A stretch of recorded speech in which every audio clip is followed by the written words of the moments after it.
So first, well, this is Kaushik Ranchod from Love Your Practice, and I'm here with Charles Kuck, and he's a very distinguished immigration attorney and attorney overall. He's a little bit about his bio, his past AILA president. He's been named top 5 in the who's who of corporate immigration lawyers. So Charles, could you just tell me about a little bit more about your bio and how you got started? And you know, I hate talking about myself, but I will for you. Oh, thank you. So I always feel kind of embarrassed. I don't know why I should be embarrassed for what I've done, but I just like, oh, okay, let's get to the really important stuff. But I've been practicing immigration law for about 30 years. And it's weird because I didn't have any desire to practice immigration law. I have to remember, I went to law school from 86 to 89. So we fixed immigration then. That's what people said. We fixed immigration. Like, what were you going to do? I didn't even take immigration law in law school. It just had zero interest in it for me. But as I graduated and I took the bar in July, so I was waiting to find out in the middle of October if I was going to actually be a lawyer, if that was worth those 3 years. It's in the library at the big firm I was working at, and a guy a year ahead of me came to me and says, "You look bored. Would you like to go to court?" I said, "I can't go to court. I'm not a lawyer." He said, No. There's this place called immigration court, and you don't actually have to be a lawyer. You can be a law student or a law grad, and I can supervise you." This guy with 1 year experience, right? we need people to take pro bono asylum cases from Central America. This was back in 1989.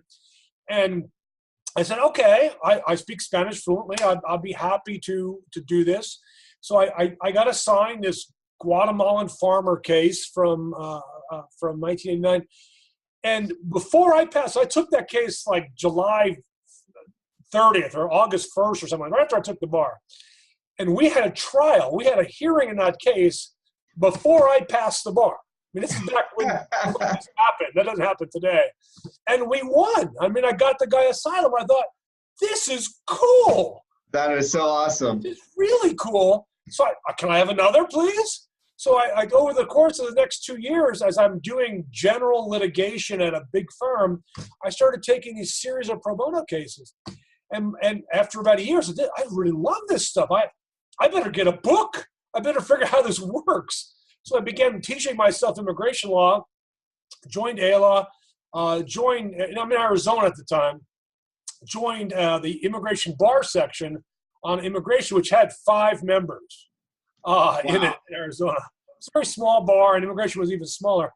But in that bar were 2 extraordinary lawyers, Roxy Bacon and Nancy Jo Merritt, who were partners at Bryan Cave. And at the 2-year mark, when I just really kind of get into it, they called me and they said, "Would you like to join us at Bryan Cave and work full-time in immigration?" And I thought, man, this is something I just love.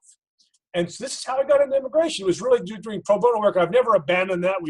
I've always, for the last 30 years, had a number of pro bono cases that we worked on, a lot of asylum cases.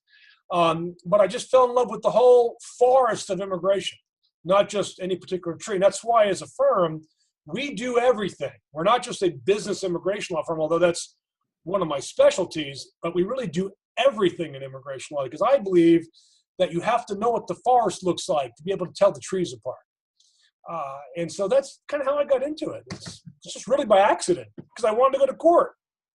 So I still go to court. I just go to court on immigration cases now. That's awesome. So how did you go from working at a firm to starting your own law firm? Well, that's a great question. So I was in Phoenix, working at another big, giant national firm, Bryan Cave. About 2 years in, I became unhappy with the firm life. You know, you're keeping track of I love the people. People were amazing. The work was great. Keeping track of hours. You know, you don't really get, as a young associate, 4th year, you don't really get rewarded for your work. Here's your salary. Here's your $2,000 bonus. Have a nice day. I had 4 kids. Thinking, you know, there's got to be something more here. And I got a phone call, again, from a headhunter. Said, "How would you like to move to Georgia?" Another big firm, called Powell Goldstein. And I said, I don't know. I mean, I'm from New York. My parents lived in Florida at the time. It'd be kind of nice to get back east. What are they paying? And it was a substantial raise, and it was a partner track position. I said, sure, I'll come out. So I came out. at Brian Cave, worked there for 4 years, got in the partner position with my class, back when they had classes at big firms, and I made partner. But when I made partner, it was really interesting. At that time, I had a substantial book of business. I was running the immigration practice. A partner that I had joined when I came out in '93 had left the firm. And as an associate, I was in charge of the immigration practice at the firm.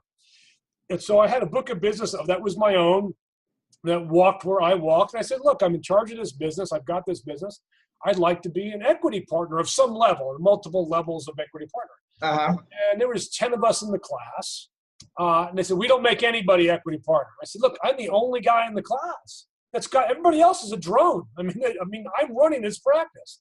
They said, no, we don't make it. So they made me a non-equity partner, and I left 3 months later and started my own practice.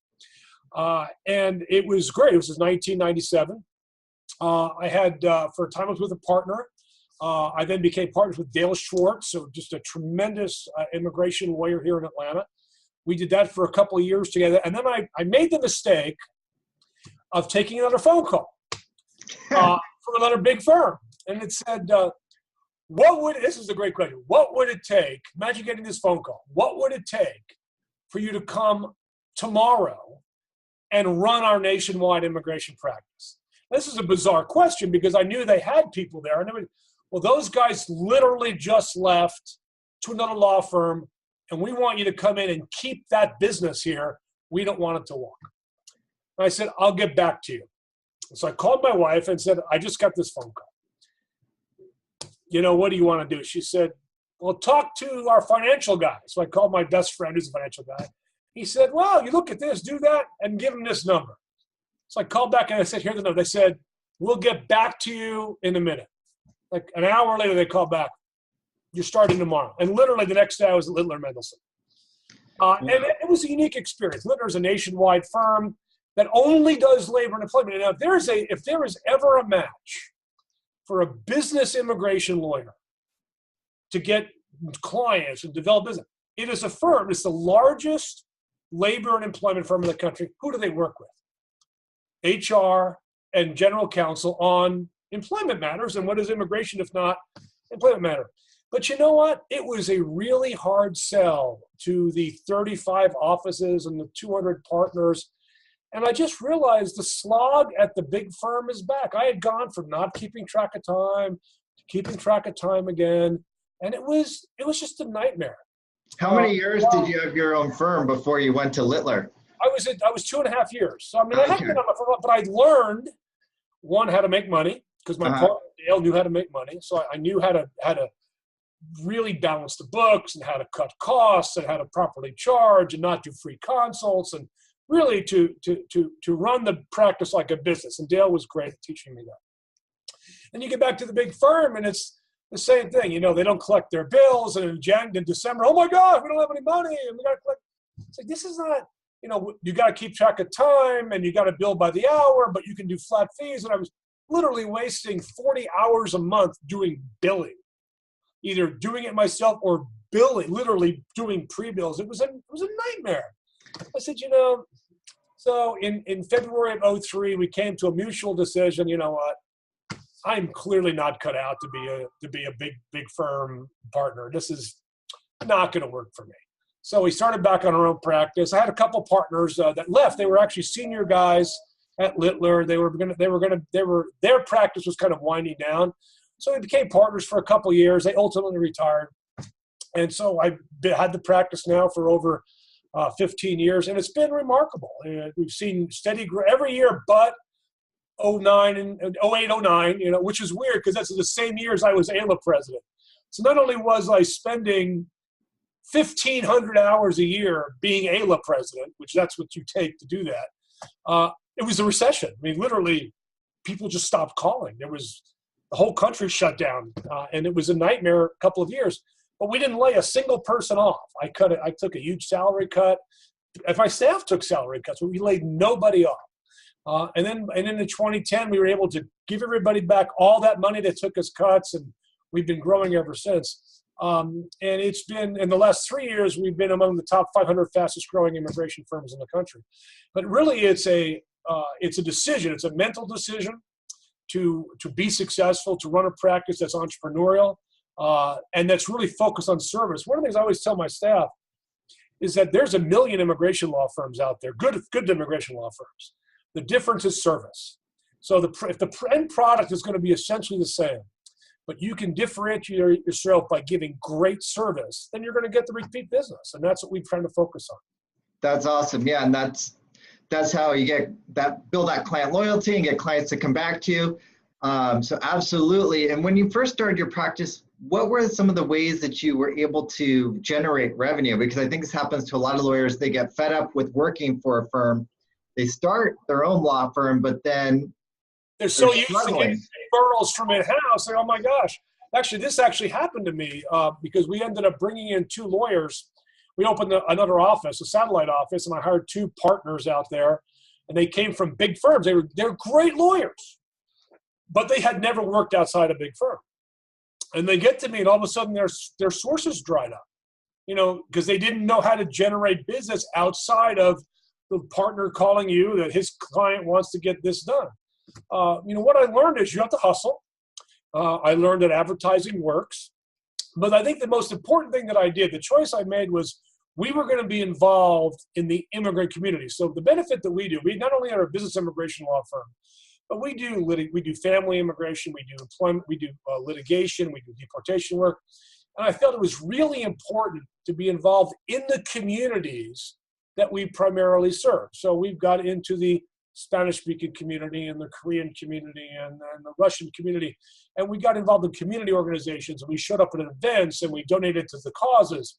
And that let people know we not only are immigration lawyers, but we're really part of the immigrant community. I mean, I'm very proud of my own immigrant roots. I don't look and talk like an immigrant in any way, right? I'm just an old white guy.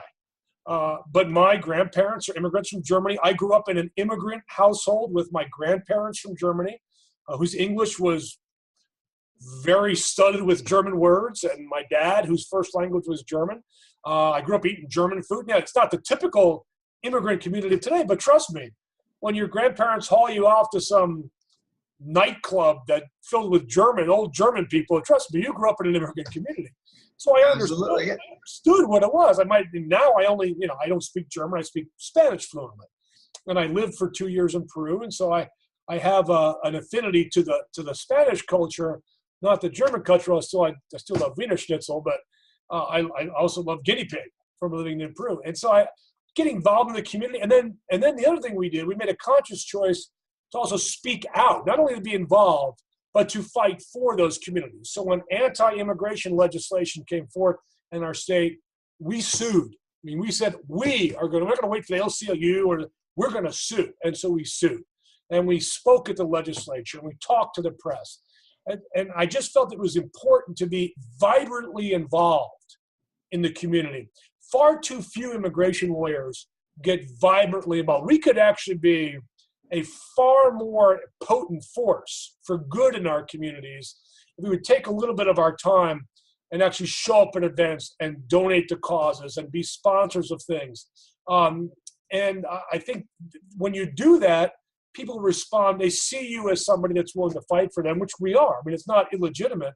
We really are interested in it, but it also is not bad for business as well. Right. So can you talk about how would someone go about getting more involved in their community, connecting with the community rather than just processing the cases, but taking a bigger picture, bigger view? Well, that's actually really easy because every community in a country is looking for people to be involved. Volunteers are a shortage, not an overabundance.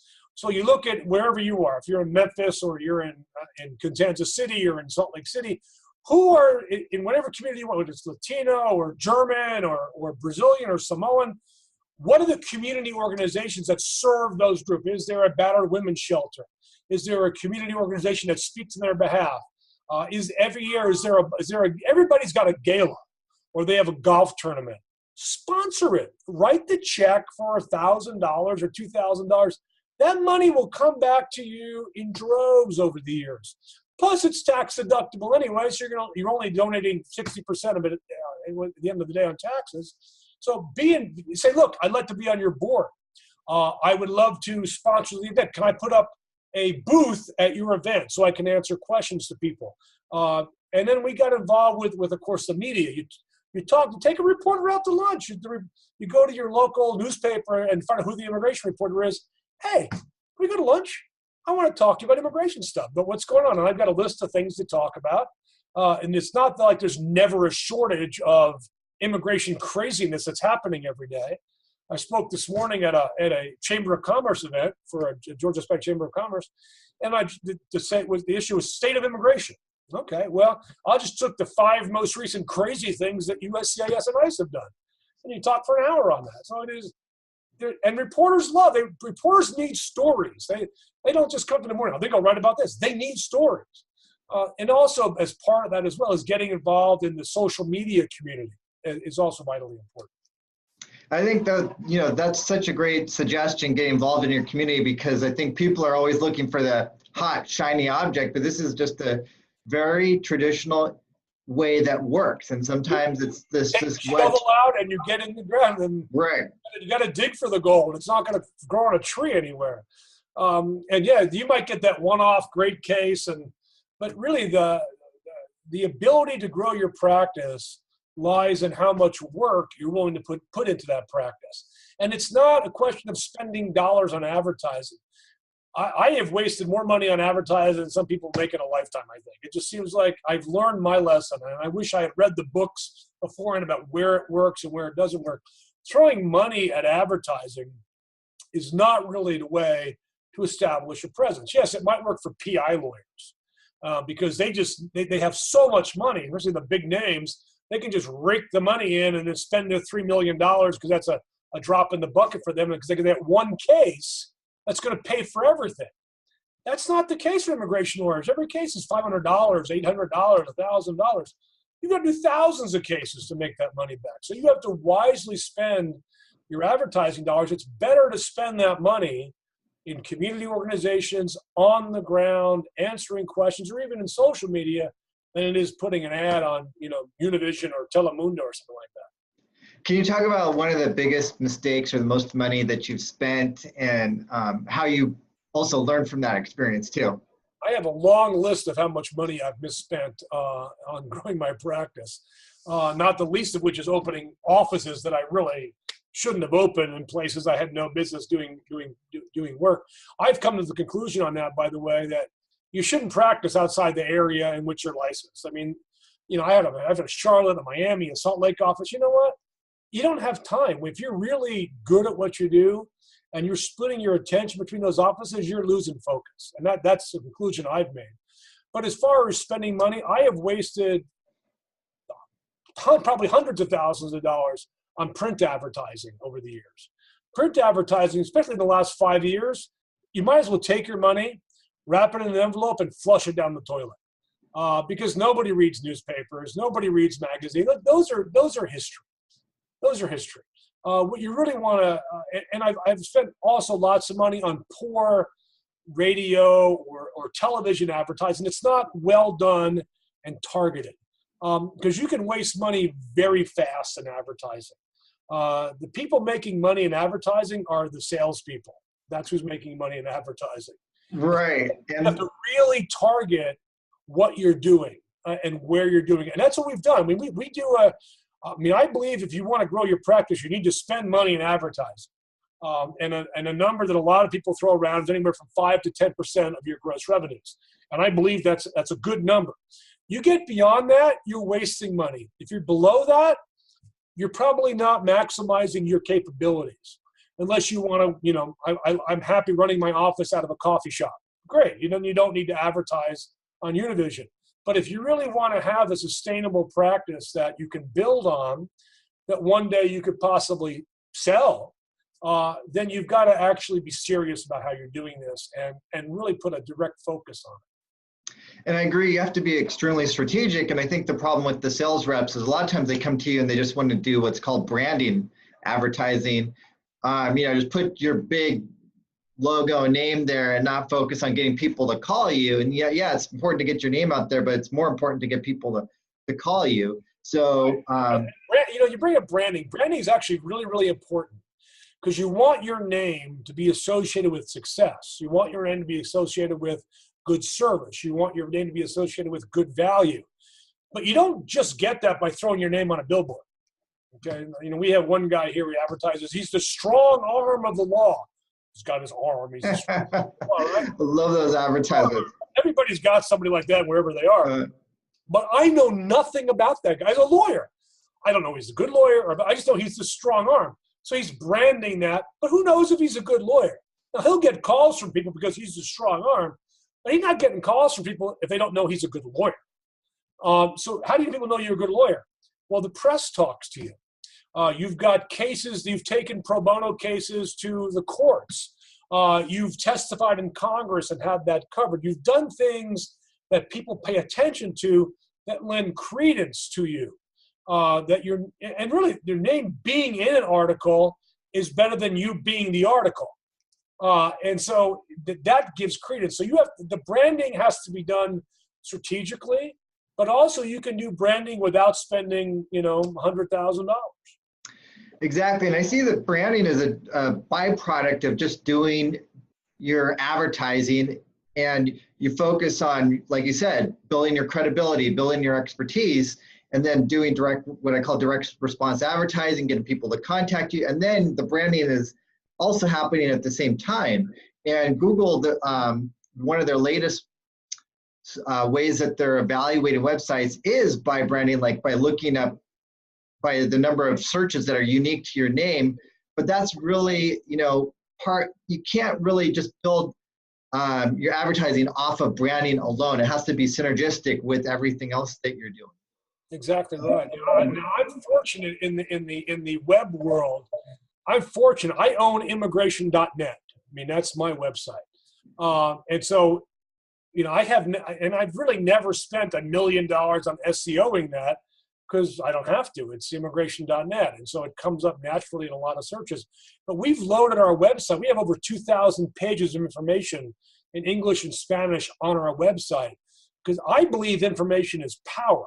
And this knowledge is power. And getting that into the hands of the client is powerful. And they see me, quote, giving that away. It's just information. And information's useless unless you know how to use it. And that's what we're selling you, what we're giving you, is we know how to use that information that you now know, but you don't know how to use. And so I think part of that branding is also being the firm, being the company, being the guy, being the service. Okay, they know how to use the information they have. So I'm going to go to them. And you've built that trust because you've given that information to them. But now to take it to the next level, then they're like, I don't know what to do. And that's where you come into play. Exactly. And so right now we find ourselves, and as you're aware, it's a constantly evolving market in the context of how do you reach people? Is Facebook the way? Is Instagram the way? Is Twitter the way? And you need to be effectively, you need to be on all the platforms so that whenever people look, you are there. But you need to do it in a way, one, that you're not wasting your time, and two, that you're not wasting your money. So you need to use it judiciously.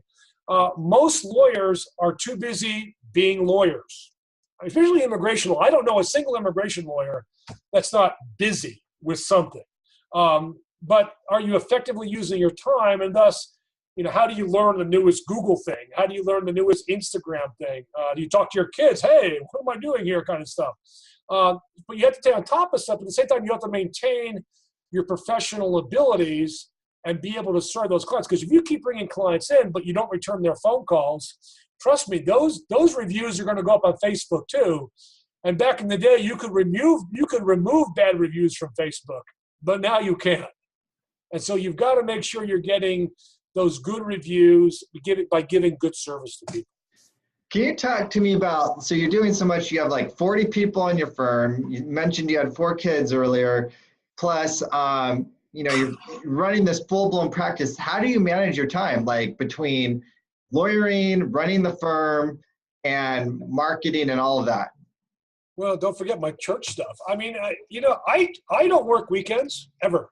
I might do a seminar on a Saturday, but I don't work weekends. I work just during the week. I get plenty of sleep. I think it's just a question of managing your time, being able to answer your emails promptly. The biggest complaint about lawyers, they don't get back to you. So we have established certain rules at our firm. One, every email that comes in before 4 o'clock is responded to that day. Period, end of story. Every phone call that comes in before 4 o'clock is answered and returned that day. I don't care how late you have to work. So as young lawyers get used to responding more quickly, it means people that are your responses. Those are a couple of basic rules that I follow religiously. And I might leave the office till I might be here till 7 or 8 o'clock at night, but I get them all done. Now that was harder when my kids were at home, and I always tried to leave by 6 when my kids were home. So I'd bring I have my slips of I have slips of paper still that I take my notes, my calls on, even though they're all electronic voicemails now. So I'm okay in the car. I can call somebody at home. I can call somebody. Kids go to bed. I could call somebody. Before I go to bed, I check my emails on my iPad. I wake up in the morning. I check my emails. But I only do that during the week. But I'm always constantly getting back to people. The next thing is having once you get to a certain size, you can't do it yourself. So I'm a managing partner, but I have an office manager, or as she calls herself, the office administrator, or CEO, whatever she calls herself today. She's not a lawyer. It's her full-time job. So she spends 40 hours plus a week doing the stuff like HR, payroll, bills. I don't do that stuff. And I know as a small lawyer, if you're at 5 people, you're doing all that stuff. That is very hard. But you have to decide, what is the value of your time? If you were billing hourly, what would your hourly rate be? $300, $400 an hour?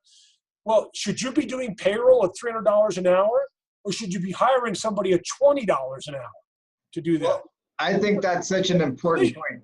Yeah, you make a decision about what is the money value of your time, and a lot of times you will make more money even having 3 or 4 people at your firm, having somebody whose full-time job it is to run the minutia while you market and run the firm.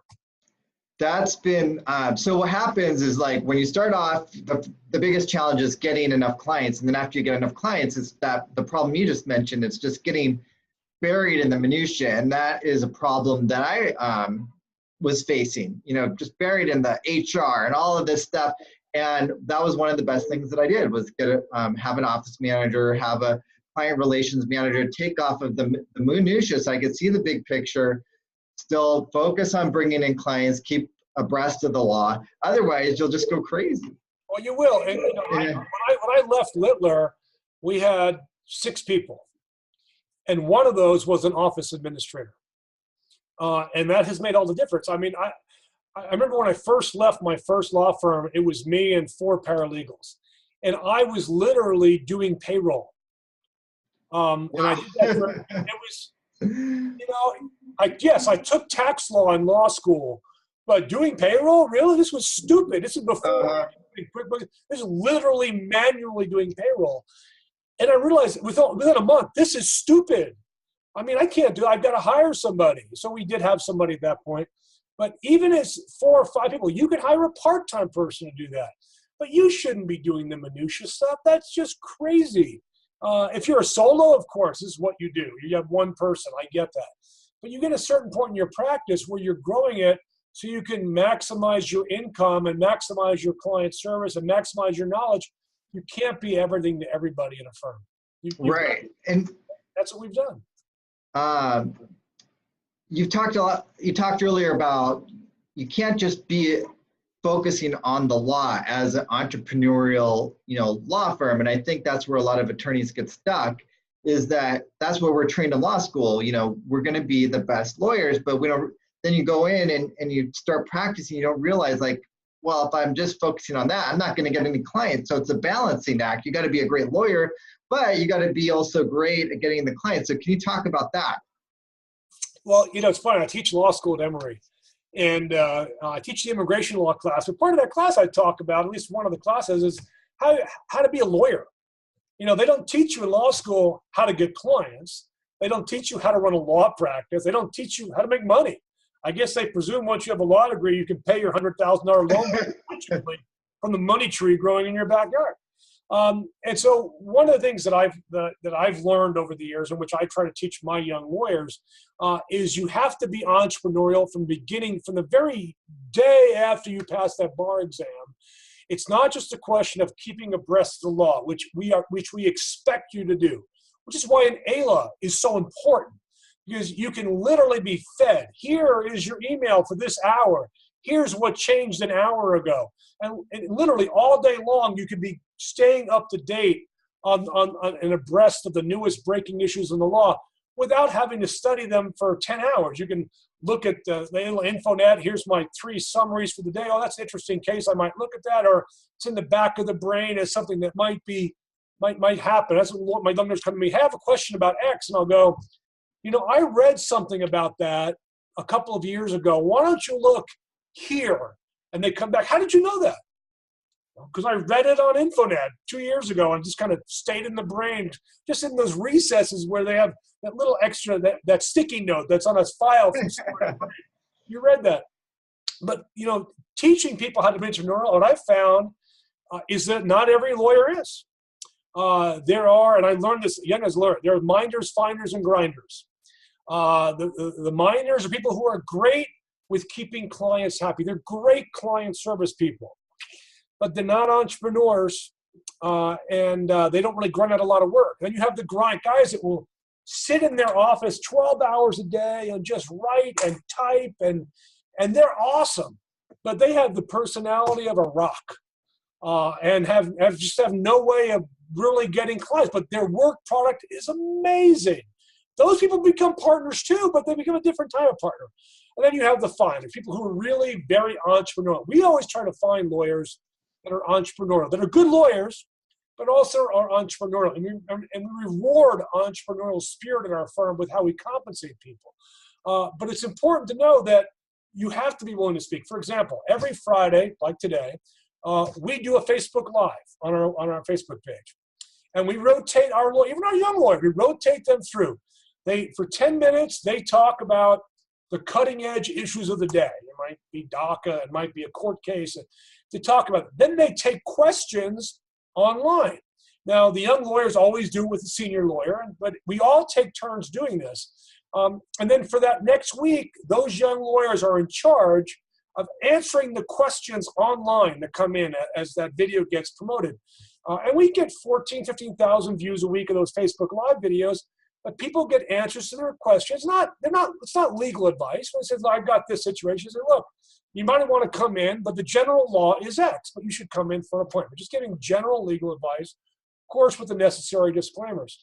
We want them to go out and speak at community forums. And we sign up churches and community events. And go out for free, go out and put up a table, give out some T-shirts, and they go out. And they get rewarded for that. Because the clients they get from that become their clients. They're not my clients, they're their clients. And so they see the reward that comes from being entrepreneurial. And as a result, we've got remarkable associates here who are very much moving towards becoming partners and becoming a vibrant part of the firm because of how they see the spirit of what we do and then is imbued in them. But I think it's a big part of that is giving that opportunity. I know a lot of colleagues think, you're just training your competition, Chuck. And they might leave. True. They could leave. They might say, you know what, I don't want to be Kuck's partner. I mean, he's crazy. He talks too fast. He expects too much. I want to go, okay, fine. But I've trained a good person who's going to be a good lawyer. And I have no regrets about filling Atlanta. I probably got a dozen ex-associates. They're all good lawyers. And they're providing great service. And I think part of that is what they learned here. I don't think you ever are ever lesser off by having an associate leave who you train to become a good lawyer. Well, that's such a great attitude. And you talked a little bit about your culture. And I know that I have colleagues, they've had people who had attorneys leave and they feel like they've been kind of burned. So how do you keep, or what do you do in your culture to keep the attorneys with your firm? But I think it's also the great attitude that you have. Well, if they leave, you train someone who's good. We're all on the same team here together to help immigrants, succeed in this country. But can you talk a little bit about the culture and how you get attorneys to stay on board with you so that they want to continue to work on your team? Well, this has been really an experiment over the years about how we do this. And of course, we've as I say, is that we've fired, we've failed, of course, as everybody has. But I think we've developed a culture, one that promotes a family atmosphere. I mean, with 4 kids, I want people to have families. I want families to be involved. So we have events twice a year where we involve the firm's families. We just went to a Atlanta United soccer game. We bought like 120 tickets. Bring your families, bring your grandparents. I'd bring them all. Let's have a big event. We've had barbecues at my house or my partner's house. We do things to bring people together. We also try to look. You've got time. You need time off. Okay, take time. We'll figure it out. Nobody has extra capacity sitting around. But 6 years ago, my partner's wife came down with leukemia, and it was quite clear that he was going to have to take over 4 kids, including a baby. He was going to take over parent responsibilities as opposed to just being the dad. And, so we did it. We all chipped in. We all helped him. And it took years for her to get over that, to recover after a bone marrow transplant. But I think that made us closer as a firm and say, here's the kind of family. We are going to stand by you no matter how hard it is, no matter how difficult it is. We will make this happen. That really, I think, came out of my AILA presidency experience, which was a very difficult experience. The recession hits, I'm gone all the time, and we just kind of, those that stayed really became part of a family. And that's why I've got some paralegals that have been with me for more than 20 years. Most of my lawyers have been here for, almost 10. We've got a situation where people feel that they're part of a family at Kuck Baxter, and as a result, that then goes out in the community. As we talk about ourselves, as we do events, as we send some of our staff out to help with those events, it's really a culture of keeping this a place people want to work, but you also have to be strong. So we have semi-annual reviews every 6 months. We use a bamboo HR system where we give reviews online. We do a 360 feedback. They can tell me how terrible I am or what kind of crazy man I am. I get to tell them, how they can improve or what they're doing good. Because the other thing we do is also reward goodness. We have firm meetings every month. We bring the lunch in. We have an employee of the month program that we put into place. And one thing that we instituted, people are going to think this is crazy, but we found, because I've got a good HR person, that people weren't taking their vacation, which I understand because I don't always take my vacation. And that's a very American thing to do, right? I know I've got to work hard. I can't take 2 weeks. So we now pay people to take vacation. So we will reimburse them up to $1,000, 20% of their vacation costs, up to $1,000 for their vacation. Go, do something, and we'll actually pay you for that vacation, besides paying you for your vacation time. That, again, promotes people who want to be part of the firm. And so people not taking their vacation. It's amazing how many people don't take their vacation, but it's so important to come back and have people be recharged. Oh, yeah, they're otherwise people are just burned out. Crazy not to do that, right? But that's an awesome program that you have, and we have similar. We are one of our core values is family first, and just having a set of core values. That was one of the other things when you're building a law firm that these things become important. Having a firm culture, having core values, having a mission that weren't important when just starting a law firm.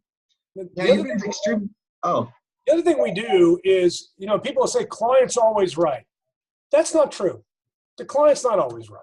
Absolutely. And our staff is not always right. But I find, and what we've always done is if somebody says this staff member did this or did they're complaining, I always stand by the staff member until I can show that they really screwed up about something, which does happen, but not very often. But the firm sees my loyalty to them. It's not just their loyalty to me, but my loyalty to them. And I would rather fire a difficult client than lose a good employee. And there are difficult clients. Clients are watching this. I'm sorry, some people are difficult. Not everybody works well with everybody. That's just the nature of the beast.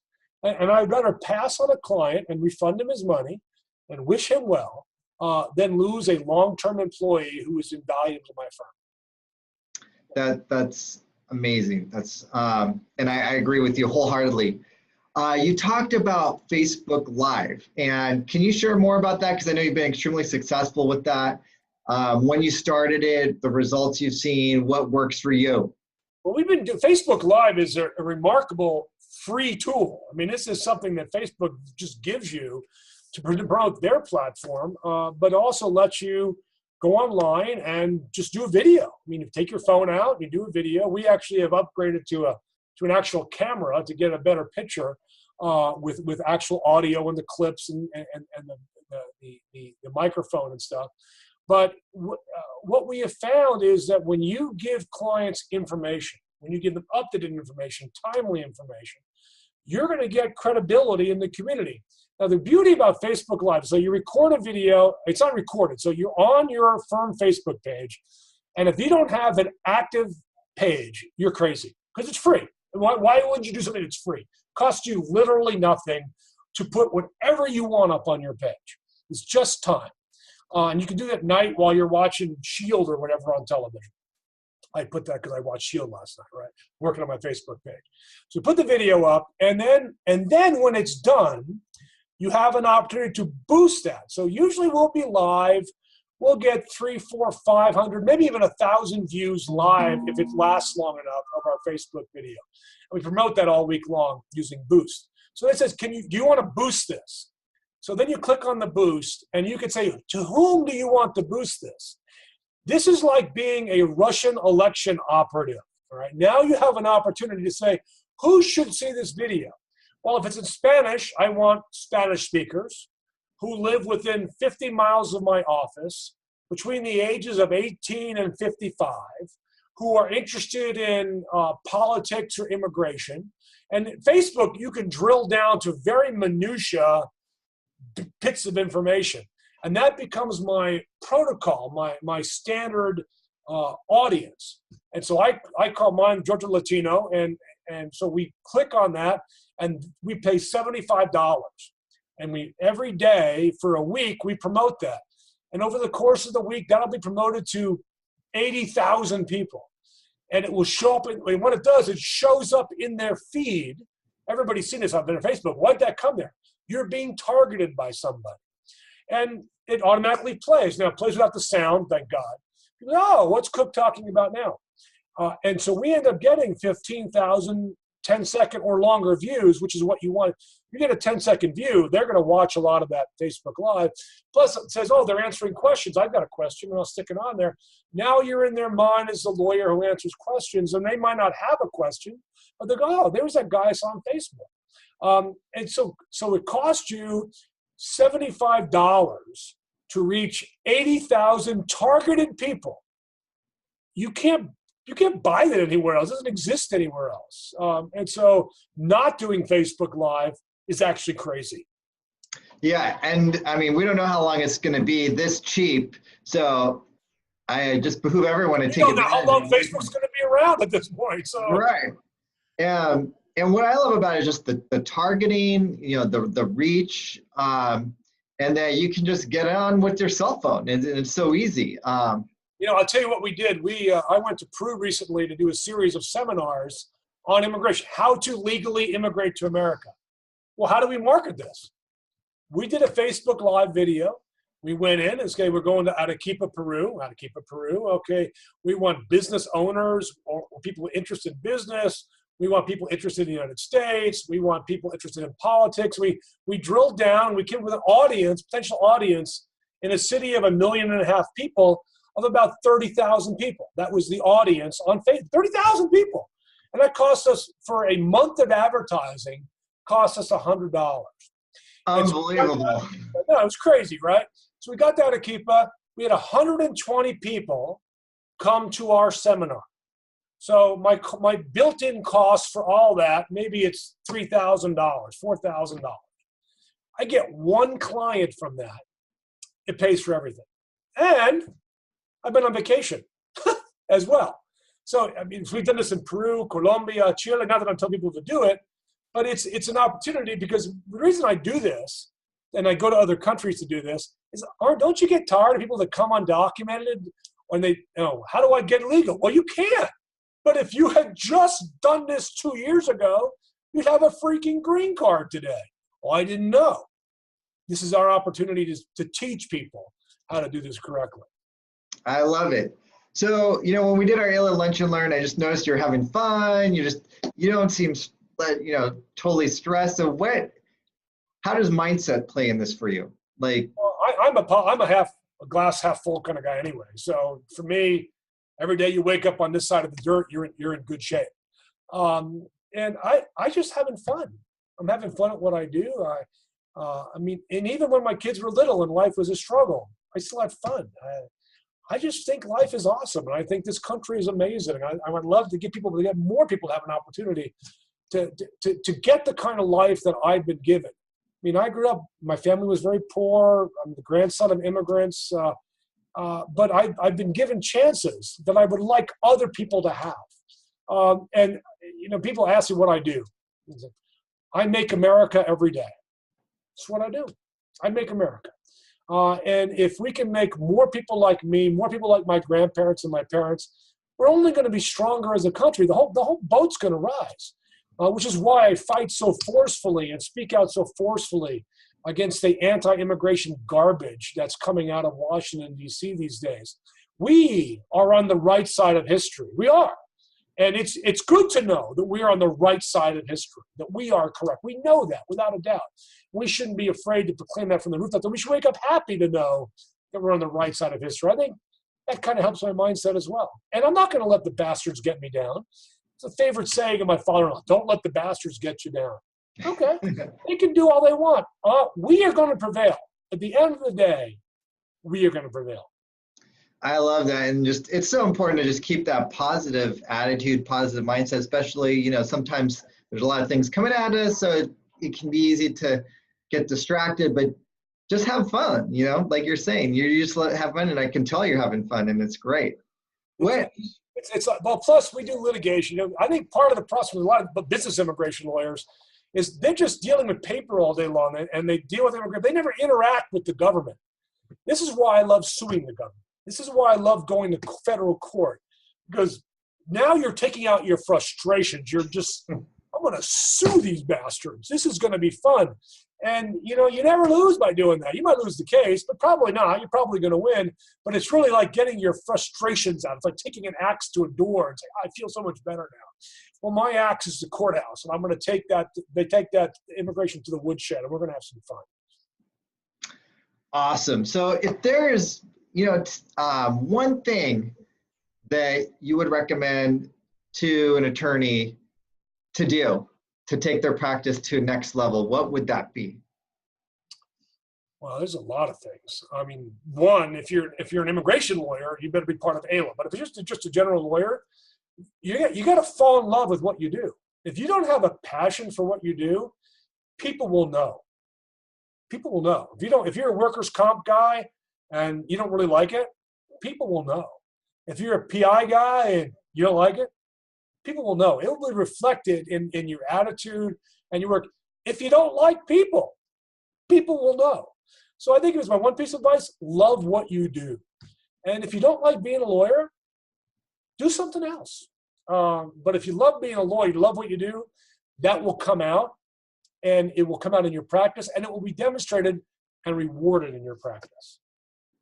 Well, that is just a great note to end this interview on. And I want to just thank you so much, Charles, for the thank you for inviting me. I love talking about this stuff. All right. Well, until next time, this is Kaushik Ranchod and Charles Kuck with Love Your Practice, and we had a great interview today, and we'll bye for now. Take care. Bye-bye. Bye.